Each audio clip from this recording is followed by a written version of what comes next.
Hello students, welcome to this lecture in which we will be studying about the circuit breakers.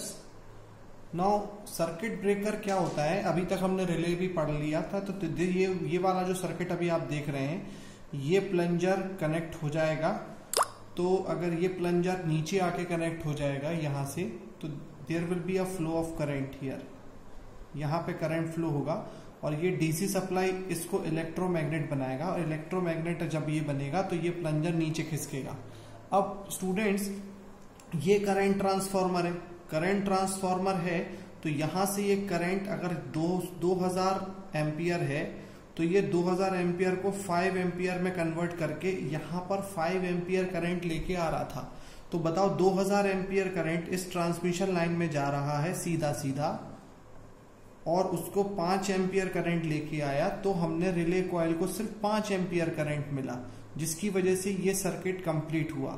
तो यहां पर जब ये circuit complete होगा, 5 एम्पियर करंट होगा बस, तो इस कांटेक्ट में और इस कांटेक्ट में भी हमें डर तो रहता है कांटेक्ट्स के जलने का, लेकिन इतना डर नहीं रहता।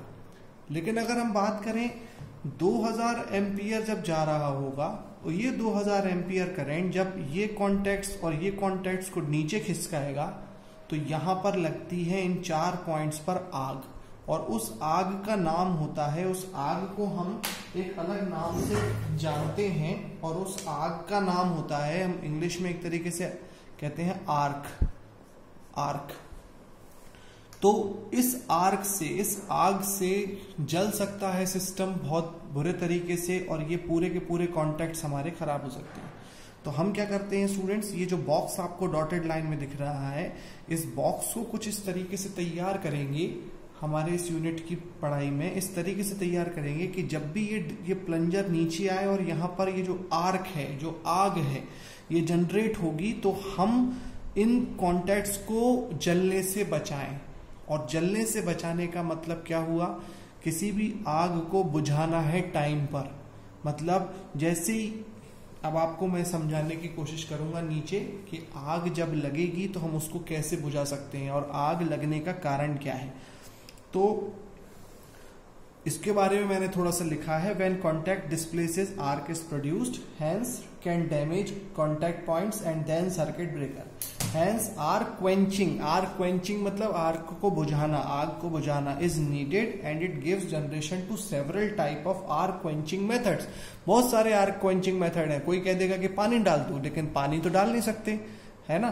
तो पानी क्यों नहीं डाल सकते, क्योंकि वो गुड कंडक्टर हो गया। तो हमें इस तरीके से आग को बुझाना पड़ेगा जिससे उसको ठंडक भी मिले, कूलिंग भी मिले और जल्दी बिना डैमेज हुए बुझ सकें। तो कोई कह देगा सर ऑयल का यूज करेंगे, तो बिल्कुल ऑयल का यूज करेंगे, लेकिन किस तरह से यूज करेंगे। तो जब process of using oil in such a way, in a productive way, तो प्रोडक्टिव वे क्या होगा वो हमें देखना होगा। तो ये जनरेट करेगा सर्किट ब्रेकर के बहुत सारे टाइप्स। तो हमें अभी अपने आगे आने वाले वीडियो में, अभी आगे आने वाले लेक्चर में सबसे पहली जो चीज समझनी है वो है आर्क के बारे में। दूसरी चीज हमें समझनी है आर्क क्वेंचिंग के बारे में, और फिर हमें समझना है टाइप्स ऑफ सर्किट ब्रेकर्स के बारे में। कौन कौन से टाइप्स ऑफ सर्किट ब्रेकर्स हमें पढ़ने हैं। तो मैं जो हमें पढ़ने हैं वो मैं यहाँ पे ऑलरेडी लिख देता हूं। जो हमें इस पूरे यूनिट में पढ़ने हैं स्टूडेंट्स, वो है air blast circuit breaker, oil circuit breaker, सबसे इंपॉर्टेंट वैक्यूम सर्किट ब्रेकर, और SF6 सर्किट ब्रेकर। अब ये सारे नाम से क्या है, इनसे हम इनका बेसिक समझ लेते हैं।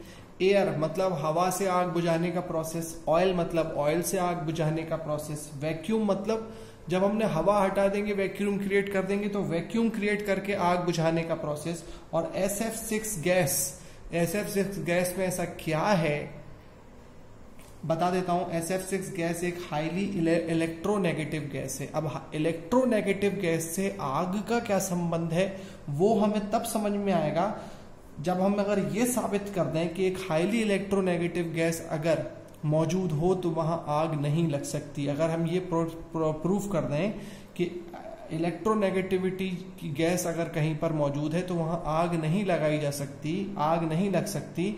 तो हम बिल्कुल कह सकते हैं SF6 गैस एक हाईली इलेक्ट्रोनेगेटिव गैस है और इससे सर्किट ब्रेकर बनाया जा सकता है। लेकिन उसके लिए हमें सबसे पहले समझना होगा आग के बारे में। What is arc? आग आग बार बार कह रहा हूं, लेकिन अब मुझे आपको समझाना पड़ेगा कि आर्क क्या होती है। ओके, तो let us study something about arc. तो आर्क के बारे में मैं आपको बताऊं तो कुछ ऐसा फिनोमिना है स्टूडेंट्स कि ये देखिए,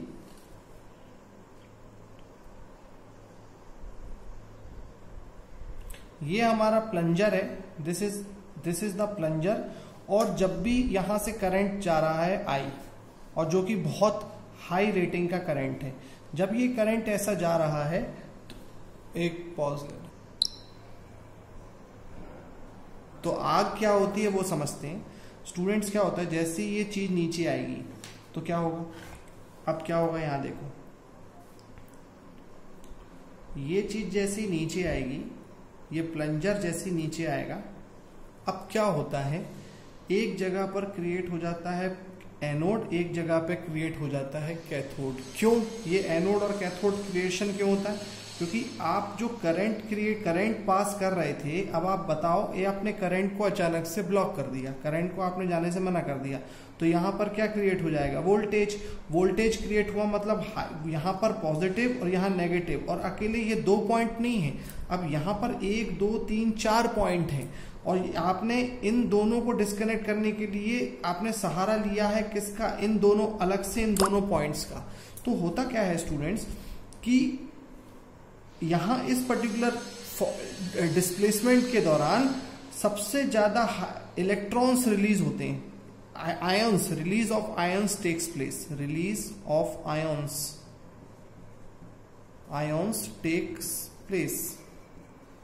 अब आयोन्स कौन से हो सकते हैं, इलेक्ट्रॉन्स भी होते हैं और प्रोटॉन्स भी होते हैं, ठीक है। अब इलेक्ट्रॉन्स का जो वेट होता है वो कम होता है और प्रोटॉन्स का वेट होता है वो ज्यादा होता है। तो अब इलेक्ट्रॉन्स जो होते हैं वो पॉजिटिव तरफ मूव करते हैं और प्रोटॉन्स नेगेटिव तरफ, लेकिन इलेक्ट्रॉन्स की मूव करने की स्पीड आपकी ज्यादा रहेगी। तो जब इस मूवमेंट, ये जो इलेक्ट्रॉन्स और आयंस का मूवमेंट है ना, यही आपको फ्लेम के रूप में यहां दिख रहा है। अब अगर हमें इस इलेक्ट्रॉन्स के मूवमेंट की, इस मोबिलिटी ऑफ इलेक्ट्रॉन्स के मूवमेंट को अगर हम रोकने में कामयाब हो जाएं किसी तरीके से, तो हम आराम से क्या कर सकते हैं, इस आग को, जिसको हम कहते हैं आग बुझाने का काम है, आग क्वेंचिंग का काम है, वो हम कर पाएंगे। तो इसके लिए हमको क्या करना पड़ेगा, हमको कुछ ऐसी चीज का इस्तेमाल करना चाहिए यहां पर इस बॉक्स के अंदर, जो इन इलेक्ट्रॉन्स को मूव करने से रोककर अपने अंदर एब्जॉर्ब कर सके। तो अगर कोई ऐसी चीज, क्योंकि आग का मतलब है मूवमेंट ऑफ इलेक्ट्रॉन्स, तो कोई एक ऐसी चीज जो आग को अपने अंदर एब्जॉर्ब कर सके, उस चीज को कहते हैं इलेक्ट्रोनेगेटिविटी। तो हमने सर्च किया और हमें पता चला कि SF6 गैस जो होती है that is a high-low electronegative gas, और इसी वजह से हम एक सर्किट ब्रेकर जो पढ़ने वाले हैं जिसके बारे में, उसको बोलते हैं हम SF6 सर्किट ब्रेकर। कुल मिला के स्टूडेंट्स, चाहे SF6 सर्किट ब्रेकर हो, चाहे वैक्यूम, एयर ब्लास्ट, ऑयल, कोई भी सर्किट ब्रेकर हो, हमें सर्किट ब्रेकर का मेन पर्पस क्या है, इस बॉक्स, ये जो कॉन्टैक्ट्स हैं, इसमें जनरेट होने वाली आग को बचाना। और आग को बचाने से पहले हमें पहले ये समझना पड़ेगा कि आग के बारे में क्या नेचर है। तो इलेक्ट्रोनेगेटिव नेचर है, ये अभी आपने इस जगह पर समझ लिया है। दूसरा, किस तरीके से हम आग को प्रोटेक्ट कर सकते हैं वो अभी हमें देख लेना चाहिए। तो स्टूडेंट्स, आपने देखा होगा कि ये 2 पॉइंट्स हैं, ये एक और ये हमारा करंट पास हम यहां से कर रहे थे, अब ये डिस्प्लेस हो गया है। अब हम क्या कर सकते हैं, अब हमें करना ये है, आप ये सोचिए कि अगर कहीं आग जल रही होती है तो अगर हम उस आग के डायरेक्शंस को चेंज करने की कोशिश करें, मतलब अगर हम आग को पाथ दे दें, यहां जो आग जनरेट होती है स्टूडेंट्स, अगर हम कुछ ऐसे फिल्टर्स लगा दें, इसकी जो टेक्निकलिटी है वो मैं आपको बाद में बताऊंगा, अभी बता दूंगा। अगर हमने कुछ ऐसे फिल्टर्स लगा रखे हैं इस तरह से, तो ये फिल्टर्स क्या कर रहे हैं जानते हैं, ये फिल्टर नहीं है, ये स्लॉटिंग अरेंजमेंट है। इस स्लॉटिंग अरेंजमेंट में क्या होगा, जैसी आग जनरेट होगी, आर्क जनरेट होगी, वो यहां से जाएगी, फिर इसके अंदर उसको पाथ मिलेगा, फिर एक और ऐसे लेंथ, मतलब हमने आर्क की लेंथ को हम बढ़ा रहे हैं, घटा रहे हैं, बढ़ा रहे हैं, मतलब इंक्रीज कर रहे हैं, और अंदर ही अंदर लंबा एक स्प्रिंग के फॉर्म में उसको हम जनरेट होने का मौका दे रहे हैं, ताकि हर मिडिल पाथ पर हम उसे बुझा सकें, उस आग को हम कूल कर सकें। तो ये जो मेथड्स हैं, ऐसे different types of arc quenching methods अभी आपके सामने आगे आएंगे। उन आर्क क्वेंचिंग मेथड्स में हम क्या करेंगे, हम ये जो चीज अपना रहे हैं, increasing the length of the arc, या लेंथ ऑफ द आर्क हम बढ़ा रहे हैं, या फिर अगर हम किसी चीज का लेंथ बढ़ा रहे हैं आग का, तो हम उसका area of the cross section कम कर रहे हैं। तो ऐसा करने की वजह से हम फाइनली अचीव क्या कर रहे हैं वो हम अभी देखना है। तो अब हम इसको आगे देखते हैं। तो हमें यहां ये समझना होगा कि जो करंट होता है, करंट हमेशा इनवर्सली प्रोपोर्शनल टू रेजिस्टेंस होता है, और जो रेजिस्टेंस है,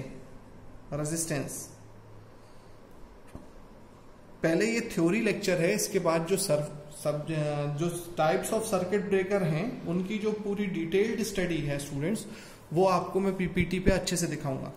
तो जो रेजिस्टेंस है वो डिपेंड कर, जब ये रेजिस्टेंस आपका डिपेंड करता है काहे पर, लेंथ ऑफ द आर्क पर, लेंथ ऑफ आर्क। दूसरा किस चीज पे डिपेंड करेगा, cross section area, cross section of arc.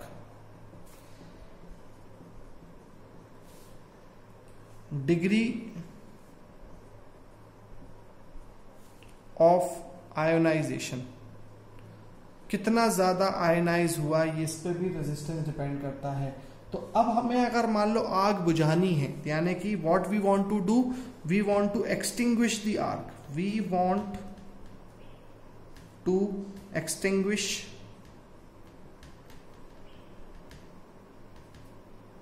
The arc. तो अगर मुझे आग बुझाना है तो मैं क्या कर सकता हूं, अगर मैं रेजिस्टेंस बढ़ा दूं तो करंट अपने आप कम हो जाएगा। तो मेरे पास मेथड क्या आती है, हाई रेजिस्टेंस मेथड अगर मैं यूज करूं तो मेरा अपने आप आर्क बुझ सकता है। यानी अगर आर्क का एक्सटेंशन मुझे करना है तो मुझे करंट को कम करना पड़ेगा, और करंट कम करने के लिए रेजिस्टेंस बढ़ाना पड़ेगा। अब रेजिस्टेंस कैसे बढ़ेगा, by increasing the length of the arc, by decreasing the cross section area, and by decreasing the ionization content। और ionization content का डिग्री को कम करने का काम करेगी आगे चल के SF6 गैस, क्योंकि इसमें प्रॉपर्टी होती है काहे की, एब्जॉर्ब करने की इलेक्ट्रॉन्स को, because it is a highly electronegative gas. दूसरी चीज ये होती है हमारे पास स्टूडेंट्स कि दूसरी चीज तो बाद में, अब जब हम लेंथ ऑफ द आर्क बढ़ाएंगे तो वहीं पर हमारे पास बहुत सारे ऐसे प्रोसेसेस रहेंगे, जहां पर मैंने अभी आपको डायग्राम में बताया था कि अगर लेंथ हमने इस तरीके से दो पॉइंट्स के बीच में, हम इन दोनों पॉइंट्स को बड़ा तो कर नहीं सकते, तो हम आर्क की डायरेक्शन को चेंज करने के लिए ऐसे स्लॉटिंग अरेंजमेंट डाल देते हैं, ताकि आर्क इसके अंदर इस तरह से मूवमेंट लेती रहे। और इसके अंदर हमने यहाँ पे स्लॉट कूलिंग पाइप लगा देते हैं, जिसके अंदर से फैन कंटिन्यूअसली उस आर्क को बुझाता रहता है, ठंडा करता रहता है। तो लेंथ ऑफ द आर्क बढ़ाएंगे और फिर हम कूलिंग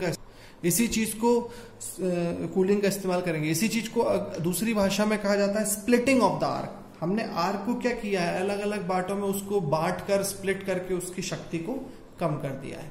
तो स्प्लिटिंग ऑफ द आर्क यानी रेजिस्टेंस जो हम कह रहे हैं इंक्रीज करना है, तो मैं यहाँ पे फिर से लिख देता हूँ। तो आप ये ऑलरेडी, आप मेरे को लग रहा है मैं जो बोल रहा हूँ उसके भी नोट्स बनाते जा रहे हैं। मैं आपको बाकी नोट्स तो शेयर कर ही दूंगा, ये वीडियोस में मैं आपको समझा रहा हूँ चीजें। तो जो हम रेजिस्टेंस बढ़ाने की कोशिश कर रहे हैं, रेजिस्टेंस हम इंक्रीज करने की कोशिश कर रहे हैं, तो the resistance will be increased by what मैंने मेथड बताया आपने, increasing the length. First method increasing length को इंक्रीज कर देंगे आर्क का। कूलिंग कर सकते हैं हम, कूलिंग दी आर्क। अब कूलिंग कैसे करेंगे, तुरंत आर्क को तो कूल कर नहीं सकते हैं, लेकिन जो हमने आर्क को स्प्लिट किया है, जैसे कि अभी मैं एक बात कर रहा हूं, स्प्लिटिंग दी आर्क, है ना, और रिड्यूसिंग क्रॉस सेक्शन एरिया को कम कर दिया हमने। ओके, तो यहां आप ये बातें समझ गए। अब आर्क, अब हम अपने कुछ टर्मिनोलॉजीज पढ़ेंगे आगे चल के जो कि इंपॉर्टेंट है एग्जाम के लिए, जिनका some basic terms under arc वो हम अपने नेक्स्ट वीडियो में कवर करेंगे। और उसके बाद कुछ 1-2 वीडियोस में हम टाइप्स ऑफ सर्किट ब्रेकर भी कंप्लीट कर लेंगे। Okay, thank you. हाँ, अभी एंड कर दिया मैंने।